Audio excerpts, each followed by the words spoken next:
It is another step the Ford government says it is taking to save taxpayer dollars. A hiring freeze is now in place at 143 government agencies. But critics say this will affect the quality of public service the people of Ontario rely on. This is about delivering services in a cost-effective way. After already cutting down the number of government agencies from 191 to 143, the Ford government is now cracking down on new hires. The list of agencies, including Metrolinx, Legal Aid Ontario, LCBO, Ontario Health, and the Landlord and Tenant Board, will now need government approval for any new recruits. They cannot hire without such approval, which in the past they've been able to do.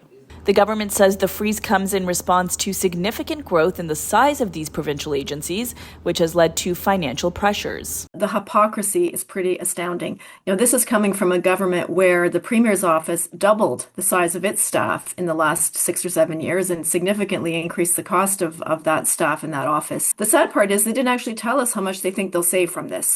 But the government insists this will rein in spending. We want to make sure that going forward that they have a culture of respect for taxpayer dollars with every decision that they make about hiring. Minister, critics will say this is another way the government is making cuts to public services. So what is your response to that? This is absolutely not a cut to public services. It's a cap on hiring. Critics tell us this will inevitably impact services, especially at agencies already struggling to keep up with demand. One of the agencies I worry about the most is Ontario Health. Will Ontario Health have the resources it needs to actually execute on that program so that more Ontarians actually get a family doctor? It comes as the provincial unemployment rate is trending up, hitting 7.8% in June. We have so many people in Ontario looking for work. And the freeze will mean fewer jobs. The unemployment rate is getting worse in Ontario, so why are you doing this now?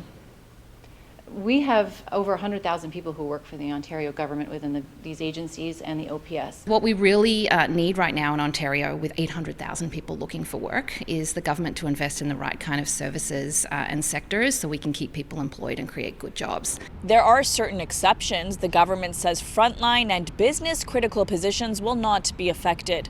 Those will be determined on a case-by-case basis. For City News, I'm Tina Yazdani.